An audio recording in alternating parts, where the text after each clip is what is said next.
Israel killed their own citizens on October 7th in the Hannibal Directive, says the UN. This is from the Telegraph. Let's bring you the actual UN document on what happened on October 7th. Also talks about the crimes and war crimes, or whatever you want to call them, of Hamas. So this is not a UN report that just says Israel is doing wrong. They also spent a lot of time on saying how evil Hamas is. For those who think this must be a biased report, it's actually goes pretty easy on Israel. Here's the key part, though, about October 7th and the Hannibal Directive. Most of you know now the term Hannibal Directive. Israel has a policy of, if a hostage is taken, killing their own hostage and killing everyone around. And that is their military policy.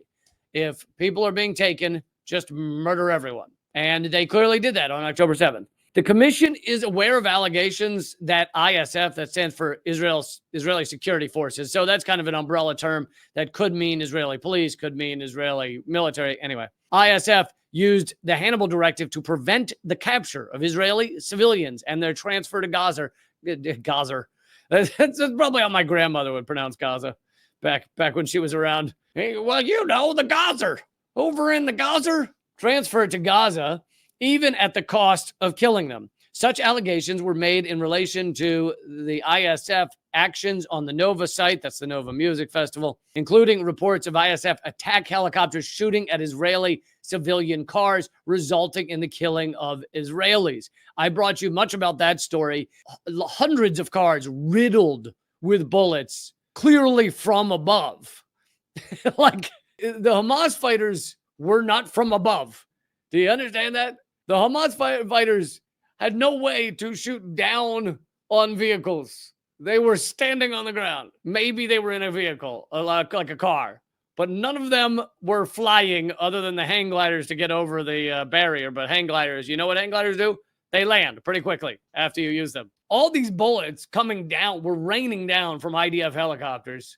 That would be quite evident really quick if you went and looked at these vehicles, right? If you had an actual forensic team go and look at these vehicles from the Nova Music site and elsewhere, they would go, oh, these bullets came from above. So what did Israel do with all of these hundreds of cars, which I have brought you this story before? They have shredded them and buried them in an undisclosed location, which just reeks of being innocent, right? Whenever you shred and bury hundreds of cars, you're fine with everybody finding that evidence, right? You clearly completely innocent. The UN report says it could not confirm that the ISF, Israeli Security Forces, shot at civilians or civilian cars, including in the area of the festival. Now, why couldn't they confirm that? Because Israel took all the cars and shredded them and buried them. The commission documented one statement by ISF tank crew confirming that the crew had applied the Hannibal Directive by shooting at a vehicle which they suspected was transporting abducted ISF soldiers. They did find witness statements saying that the Hannibal Directive was used, but they could not verify at the Nova site that it was used. The commission also verified information indicating that in at least two other cases, ISF had likely applied the Hannibal Directive, so there you go, resulting in the killing of up to 14 Israeli civilians. One woman was killed by ISF helicopter fire while being abducted from Nuraz kibbutz to Gaza by militants. In another case, the commission found that that Israeli tank fire killed some or all of the 13 civilian hostages held in a house in kibbutz Be'eri, which I've brought you that story as well. Those tank fighters actually on television admitted to firing at civilian structures. Israeli authorities prioritized identifying victims, notifying families, and allowing for burial rather than forensic investigation, leading to the evidence of crimes, especially sexual crimes, not being collected and preserved. The commission also notes the loss of potential evidence due to inadequately trained first responders. What this is referring to is the Israeli first responders that go in and immediately ruin entire crime scenes. They take all the bodies and they immediately bury them. They get rid of all the evidence. They get rid of all the shell casings, everything else. So it's not just, some will go, well, that's Israeli, that's a Jewish tradition or Jewish law, is the person has to be buried within a day. And yes, For Orthodox Jews, that is true. But destroying all of the evidence is not Jewish law. Jewish law is not get rid of every shell casing. Jewish law is not take every car and shred it and bury it in an undisclosed location. It's all bullshit. The group that did this, grabbed all these bodies up and took them away and covered up all the evidence and no proof of anything. They've been proven to be absolute liars. Everything they've said has been proven to be false. 40 beheaded babies, completely false. The sexual violence, there's been zero evidence. And here's the thing, there are survivors from October 7th. So some of them would know if there was sexual violence. And none of them have said there was sexual violence. They like to say, oh, well, the reason there's no proof of sexual violence is because all people or women that were violated are dead. Well, there are survivors from October 7th that saw a lot of what went on, and there's been no evidence of sexual violence. The key takeaway, much of this I've covered before, so I'm not going to continue to beat a dead horse, I guess, as the expression goes, which is not cool. And it drove Nietzsche mad, didn't it? But the key takeaway is that this is the UN report saying, yes, the Hannibal Directive was used in at least a few circumstances, killing at least, whatever they said, 14 Israeli civilians. The truth is it was used way more than that. If it is a policy, if Hannibal Directive is policy of the Israeli military, then it's going to be used in all cases. And it was. They killed hundreds. Who knows what? I doubt we'll ever know what the percentage was, but we know that it's a very large percentage caused by IDF.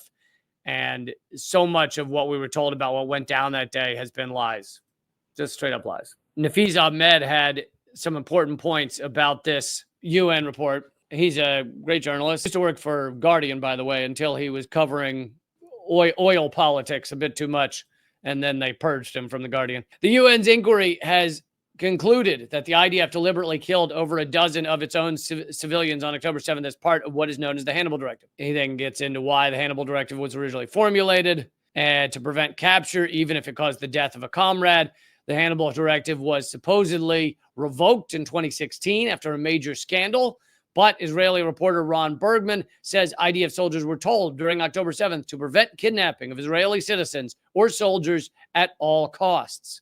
In 2015, Ynet reported that IDF's Major General Yoav Haravan was in charge of investigating Hannibal Directive's use and reformulating it. He finished reformulating the updated Hannibal Directive in the year prior to Operation Protective Edge. But Major General Yoav Haravan was also involved in the IDF's military